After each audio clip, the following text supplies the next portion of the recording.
Fala, pai. De futebol e de política. Olha, eu achei excelente a convocação do treinador Dorival Júnior para a seleção brasileira, que vai enfrentar o Chile e o Peru, agora em outubro de 2024, pelas eliminatórias da Copa de 2026. Para mim, ele convocou o que tinha de melhor. Inclusive, ele reparou a injustiça ao convocar Bremer, da Juventus, que hoje é o maior zagueiro do mundo, que graças a ele principalmente, a Juventus é líder, depois de muito tempo, do campeonato italiano. Toda a Europa o classifica como o maior zagueiro do mundo hoje, Bremer. E ele ele o convocou, fazendo justiça. Pois bem, então veja bem, o Dorival convocou os melhores que o futebol brasileiro tem. Isso aí ele acertou. E está num processo de renovação da seleção. Só que renovação de futebol, de time, de seleção, não significa acerto, que a coisa vai dar certo. Não. Pode dar errado.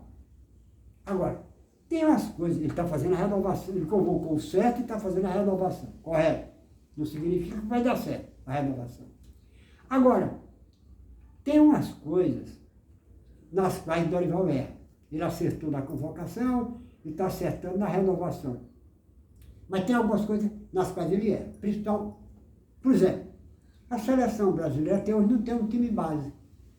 Ele podia ter tomado como time base aquele time que venceu a Inglaterra dentro de Wembley, que venceu uma das mais fortes seleções do mundo, jogando dentro da casa do adversário. Ali aquele time podia servir de base. Até hoje, ele não conseguiu formar o time base.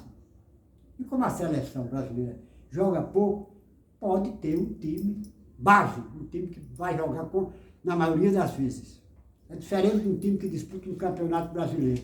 Tem que fazer mudança toda hora pela quantidade de jogos, né? Pela logística, tudo isso. Mas a seleção brasileira que joga pouco, inclusive na Copa do Mundo, serão 7 jogos somente, ele pode ter um time base e sustentar aquele time por muito tempo. Então, ele errou nisso aí. Outra coisa que eu quero dizer a Dorival, a seleção brasileira não pode jogar a base de tática, jogar a base de jogada ensaiada, de bola parada, de jogo aéreo, eu anotei aqui, jogo aéreo, de jogador agudo, não pode jogar a base dessas besteiras. A seleção brasileira que vencia, convencia e encantava, jogava a base da técnica individual dos seus craques. Agora, todos eles bem preparados fisicamente e disciplinados taticamente. Há uma grande diferença entre o time ter disciplina tática e jogar a base da tática. O futebol brasileiro não pode jogar a base da tática, porque os jogadores brasileiros não sabem jogar a base da técnica. Teve um idiota da ESPN, chamado Vitor Bini, que disse que a seleção brasileira começou a se complicar quando optou pelo jogo, pelo futebol técnico dos seus craques e deixou de lado o jogo coletivo. Ô imbecil, quando é que um time ou uma equipe joga a não ser de forma coletiva? Porque quando um time de 3, 4, 5, 6, 10 pessoas entra em campo, disputa a mesma bola e tem o mesmo objetivo, só na hora que ele tocar na bola, o time ou a equipe já está jogando coletivamente. Quem joga individualmente é o jogador de tênis, o jogador de golfe, esse daí joga individualmente. Mas nenhuma equipe pode jogar a não ser de forma coletiva. Se jogar de forma coletiva, ele está indo de encontro à lei da natureza. Que a equipe está dizendo, equipe. Jogo de equipe. Tá bom? Então a seleção brasileira não pode jogar a base dessas besteiras. Tem que jogar a base da técnica individual dos seus craques. Foi assim que ela conquistou 36 títulos mundiais. Que é graças a isso que ela é a maior escola de futebol, tecnicamente a melhor escola de futebol do mundo. O futebol brasileiro que vencia, convencia, encantava, jogava a base da técnica. Agora, com os seus jogadores bem preparados. Só isso, Dorival. O que você tem que fazer, eu anotei aqui, é exatamente isso. Deixa o futebol tático para a Inglaterra. Até hoje ganhou os seus próprios jogadores 3 títulos. Uma Copa do Mundo, roubada, o Sub-20 e o Sub-17. O Brasil ganhou 36 títulos mundiais. Tá bom? 33 a mais do que a Inglaterra, que joga a base da tática. Então, Dorival, não inventa. Você já convocou os melhores.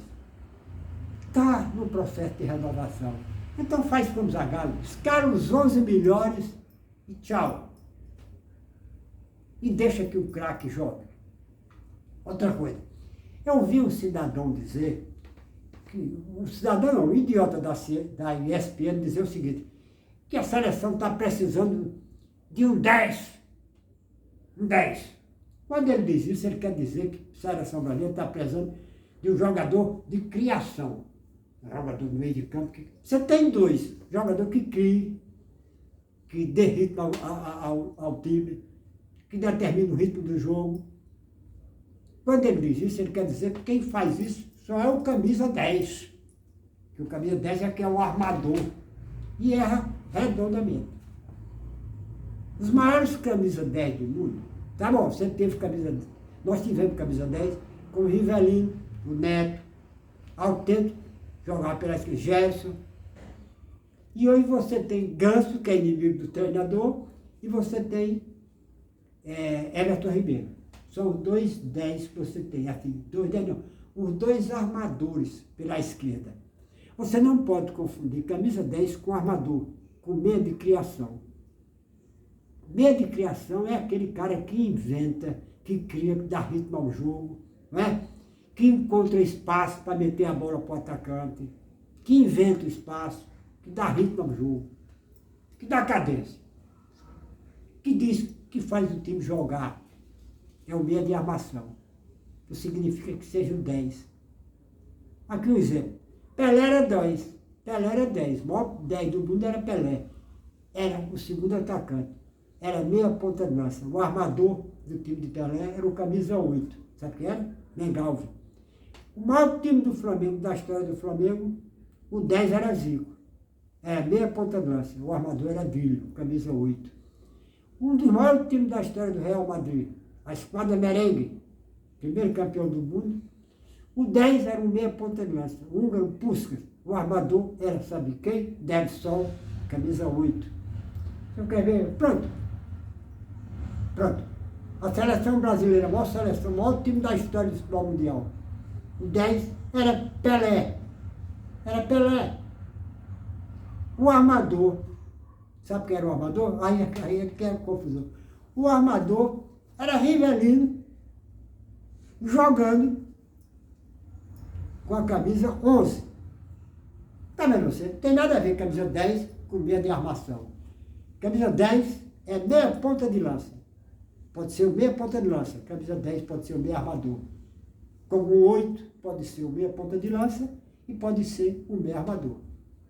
O Ganso, por exemplo, é 10 com a camisa, é 10, joga com a camisa 10 como meia armador. Já o meia ponta de lança joga com a 8. Não misture não, viu, Bi? Não misture não, viu, idiota? Então, dito isso, eu quero dizer o seguinte. A seleção brasileira precisa de uma meia de armação. Será Neymar. Poderia ser Ganso, é inimigo do Dorival Júnior.